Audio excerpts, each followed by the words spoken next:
It's all, that's why they say the true way has no gate. You know, any of Buddha's teaching can lead you through.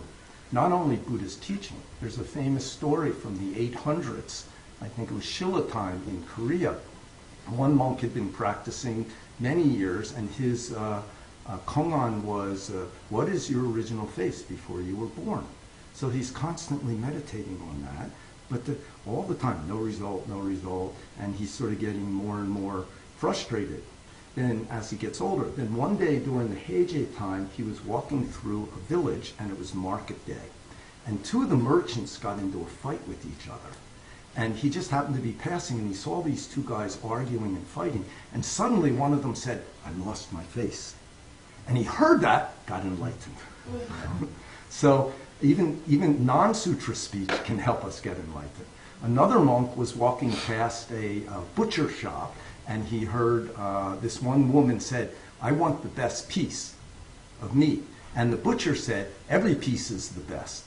He heard that, boom, he got enlightened. So, of course, Buddha's teaching is true, and the sixth patriarch heard one sentence from the Dharma Sutra, got enlightened. He had never practiced at all. He didn't have this point. He just had this very pure mind and very pure direction. And so somebody hears a butcher, somebody hears Buddha speech, both get enlightened. So the true way has no gate, you know. So I think you're right. The Tibetan Buddhism is very excellent at explaining, but Zen Buddhism, our teacher explained a lot because we're attached to understanding. We asked him once, why do you use so many words? You say true Buddhist teaching is before words and speech. Why do you use so many words? This is in the introduction to Dropping Ashes. You can read it yourself. He said, human beings nowadays have word sickness. So I use word medicine. But once they're better, you take away the medicine. So what I've realized is I also had this very much. It seems to be disappearing nowadays. But I had understanding sickness. I wanted to understand.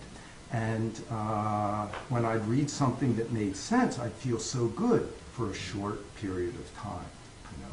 But finally, I must have swallowed something else, and now I feel good almost all the time. You know, even when things are really shitty and I'm upset, I feel okay. You know, it's like, well, what do you expect? You know, Buddha didn't say life is dukkha sometimes. You know, life is dukkha. That is the nature of it.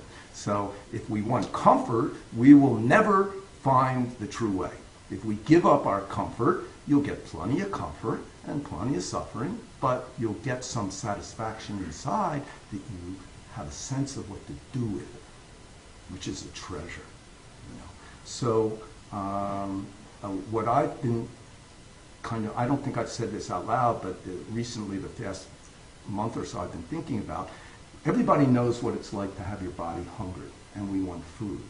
And sometimes to have your skin kind of hungry to hold somebody and have that feeling.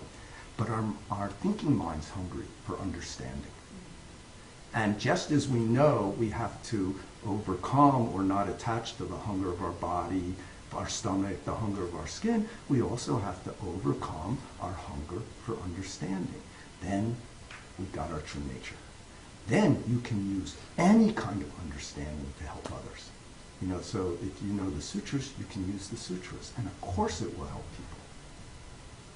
That's only my point. Other questions?